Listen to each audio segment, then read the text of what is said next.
Hey guys, Rich Pacini, YouTube vlogger and creator here. You know, this morning I was doing some research as I always do, and I just wanted to bring this out to you guys. I want to share. It's about thumbnails, of course, and I noticed that there become some creators. I'm not saying all, but it seems like some. I don't even want to say the word creators, but I notice sometimes the thumbnails they put out don't always relate to the videos. In some cases, not all. And it seems like it's been thrown, it throws you off at times. And I did my favorite thing with ChatGPT, and I want to share it at the end of this video. So if you guys could hang out, and I got two sites, two windows I want to open up there, two websites, of course. And for those who don't know, one is Canva and one is Adobe Express. And those sites is where you can create your thumbnails. But my take is when it comes to creating thumbnails, they always, and I know it's basic common sense and knowledge that whenever you make a thumbnail, it should always relate to the video, okay? And that's the way it should be. And I notice sometimes I look at the thumbnails and I don't always see that happening. And when it comes to creating videos, I'll leave you with this here before we get into the other part of it. I'm just going to give you those two websites. When it comes to creating videos, there's 5 things I say. Keep it real, keep it original, and let your channel grow organically, and good thumbnails and titles, okay? And the only thing I will say is when it comes to creating those videos, make sure the thumbnail and the titles relate to that video. Don't go off into something else.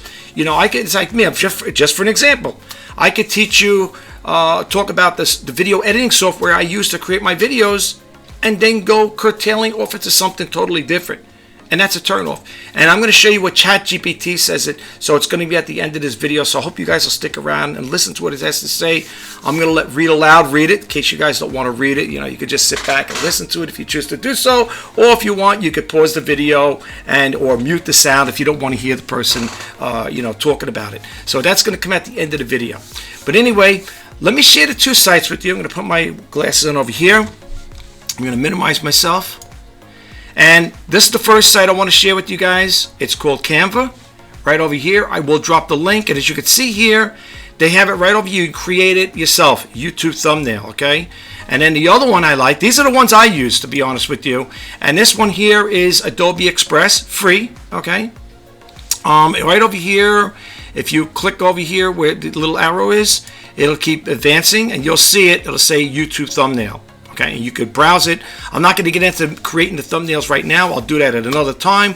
But I want to share these videos with you guys. I should say these websites with you guys. And by the way, just a little disclaimer.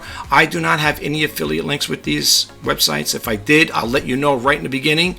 I don't have any. I know I should, look into it, but I don't. That's just the way it is. But anyway, I'm going to, close this part out. If you can stick around right after this here, listen to what ChatGPT has to say about creating, thumbnails and stuff like that, okay? It's in regards to misleading thumbnails, okay? So you can listen to what it has to say. And lastly, if you like the video I put out, or if you checked out any of my other videos and you like them, please don't forget to hit that subscribe button, like, comment, share. And if you want to be updated to when I post any videos, please hit that bell notification icon. This is Rich Pacini signing off. I'll talk to you guys the next time. Bye-bye for now. Thumbnails that don't relate to the video are a turnoff on YouTube. Absolutely, irrelevant thumbnails can be quite off-putting for viewers on YouTube. Thumbnails play a crucial role in attracting potential viewers and giving them a glimpse of what the video is about. When thumbnails don't accurately represent the content of the video, it can lead to confusion, disappointment, and frustration among viewers. This can result in viewers clicking away from the video or even disengaging from the channel altogether. For content creators, using misleading thumbnails can also harm their reputation and credibility. Viewers may feel deceived if the thumbnail promises something that the video doesn't deliver, leading to a loss of trust and potential subscribers. In contrast, using relevant and eye-catching thumbnails that accurately reflect the content of the video is essential for attracting the right audience and keeping them engaged. It's important for creators to invest time and effort into creating thumbnails that are both visually appealing and informative to ensure a positive viewing experience for their audience.